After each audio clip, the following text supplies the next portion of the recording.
There's little chance you're not already familiar with the Maruti Alto. After all, this is the car that has sold over 25 lakh units in India since launch in 2000. Cheap and cheerful image aside, what's really kept the Alto going is the fact that Maruti updates it fairly frequently. What we have with us today is yet another such update. This is the revised Alto K10. Let's see what it's about. Maruti has given this new Alto K10 an all-new face, and this ensures some differentiation from the 800cc version.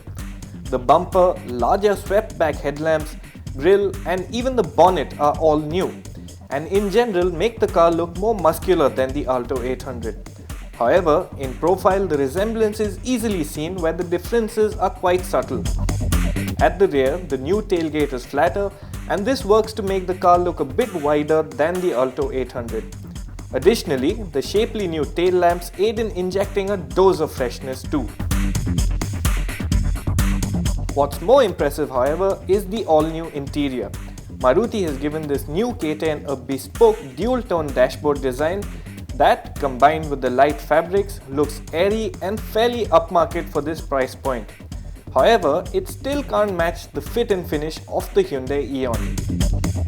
There's a new steering wheel as well, while the audio system, which supports CD, USB and aux, sports a piano black finish. Apart from this, a splash of silver accents on the dash do add some color. As for the seats, the ones in front are fairly comfortable and have enough travel to accommodate tall people. Knee and headroom at the rear have improved too.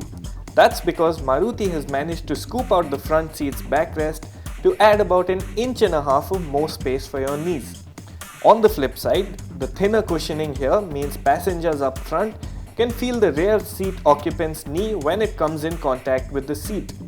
Not quite the back massage a driver would want.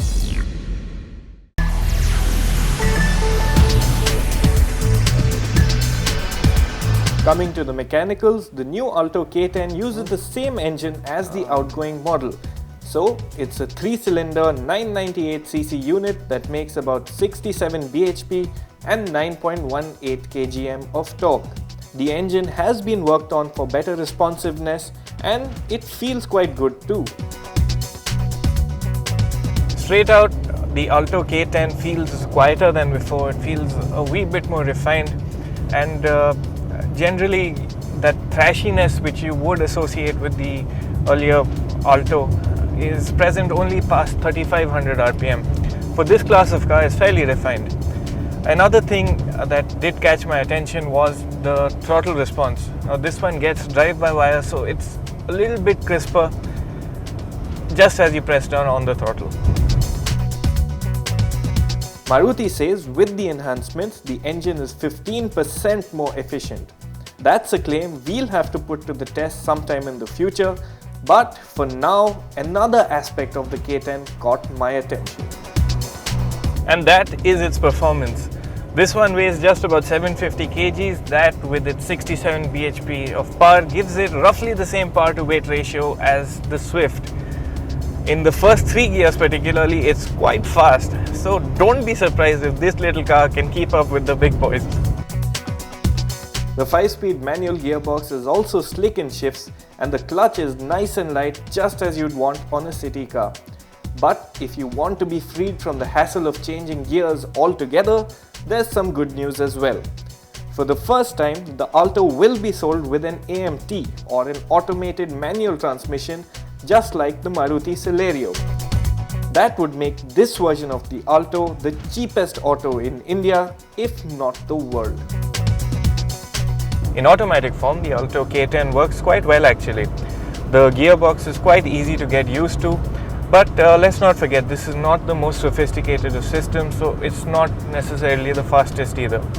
But if you are in a hurry and you want to, say, get across a car, rather than wait for the gearbox to change and respond to your throttle inputs, you could just switch it to manual mode, shift down a gear and power on.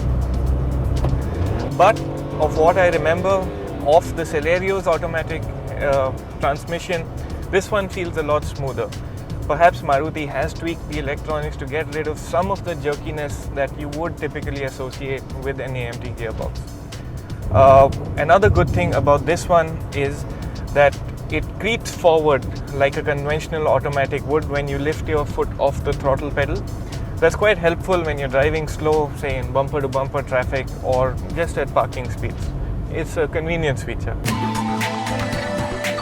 Ride comfort is not bad either, and that's despite the Alto running on dinky 13-inch rims.